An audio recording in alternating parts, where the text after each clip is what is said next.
Hey guys, welcome back to another video, and in today's video we are doing the Shrine of Secrets review for the 22nd of May 2023. The shrine rotated again on Tuesday evening instead of Wednesday, so I'm assuming that's what they're going to be doing from now on. I don't know if it's a limited time thing or not, but it's happened for a few weeks now, so I'm still only going to be able to get them done on Wednesdays because Tuesday evening I don't have the time for it, so and in the case of yesterday, I was out all day, so I couldn't be here.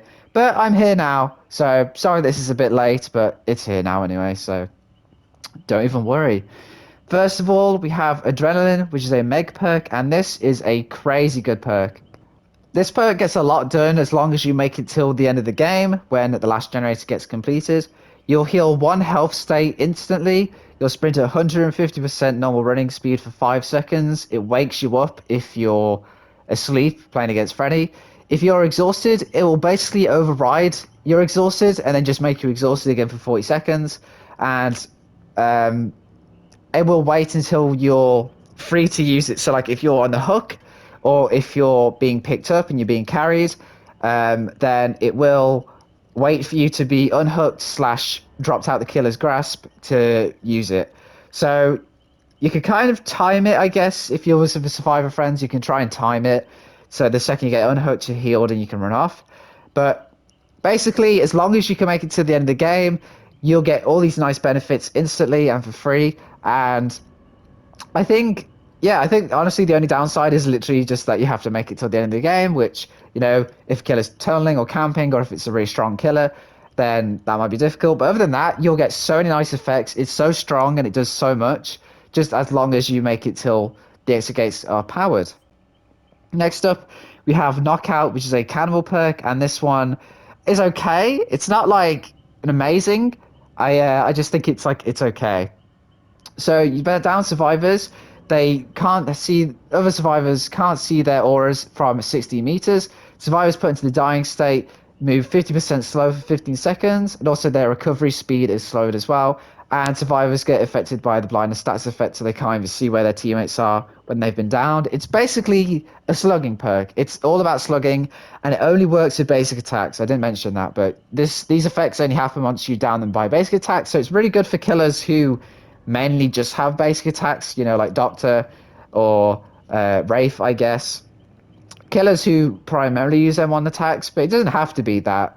It's just that these effects only happen from basic attacks. It gets a lot done. As you can see, there's a bunch of bullet points on stuff that happens. It just basically makes it so it's harder for them to recover and also just recover in the situation, their teammates can't see them unless they're really close. They can't see their own teammates. They're slower. They can't recover as fast, and it's hard to get reached. So it's a good perk as long as you slug a lot. Which I get that slugging is needed sometimes, and I definitely slug as well sometimes. But I think I don't know, unless you're like really playing in a way that like forces you to slug, this isn't really that useful. Also, against Survivor Friends, this perk is absolutely useless because I kind of get what they're going for by making everyone blind to make it so the aura's reduced.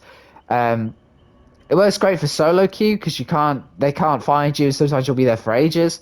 But I think with Survivor Friends, if you're on comms with at least one person, you can at least tell them where you are on the map, and they could come and get you. So Survivor Friends, it kind of falls apart. It also kind of falls apart if you don't play that way because nothing will really happen. You have to basically just slug. But I don't think it's like terrible. I just think it's okay. I don't think it's like amazing. Next up, we have Rancor, which is a spirit perk. And again, I think this perk's actually quite bad. I would say okay, but I actually just think it's quite bad.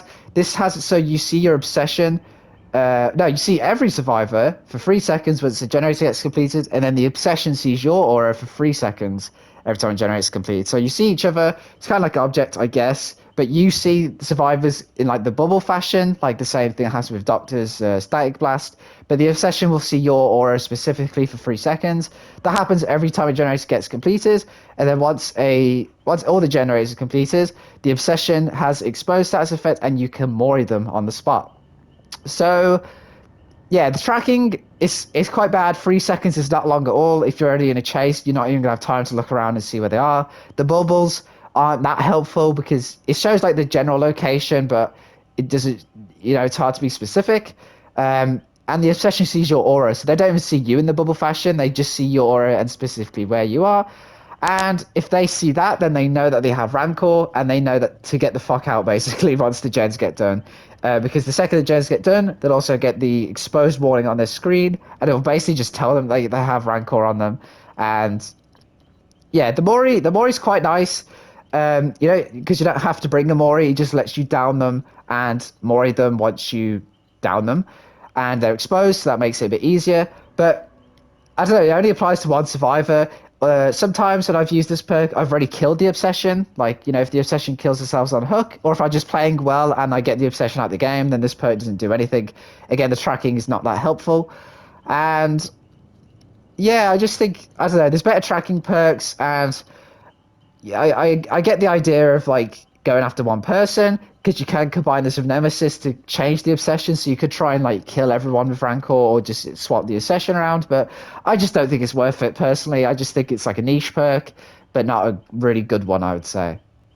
And finally, we have Background Player, which is a Renato perk, and this one is really cool. I've only used this once so far, just bringing it into a game yesterday, but I really enjoyed using this. When the killer picks up another survivor, the perk activates for 10 seconds, and then when you start running, you get basically the speed boost from exhaustion, and you become exhausted. So this basically helps you if you have a flashlight or a flashbang.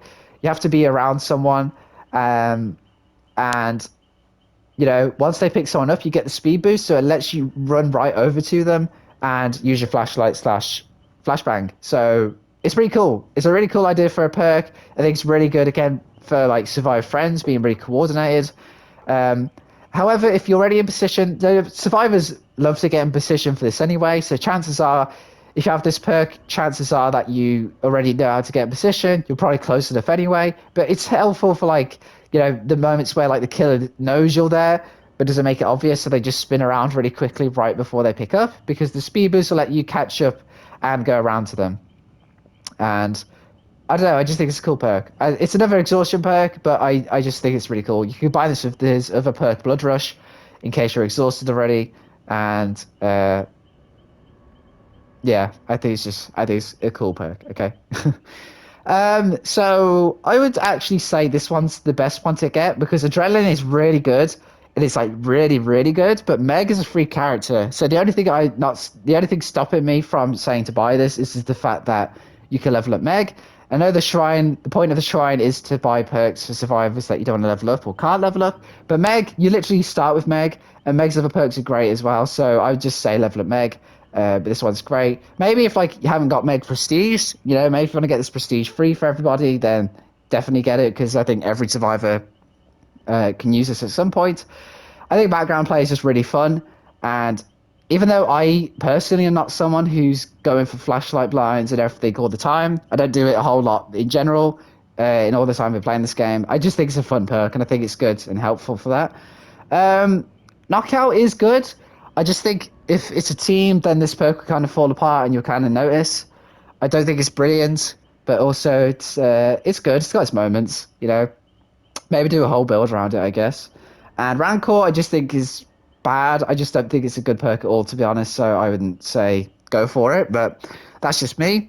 Hope you guys enjoyed this. Hope you found this useful, and I will see you in the next one.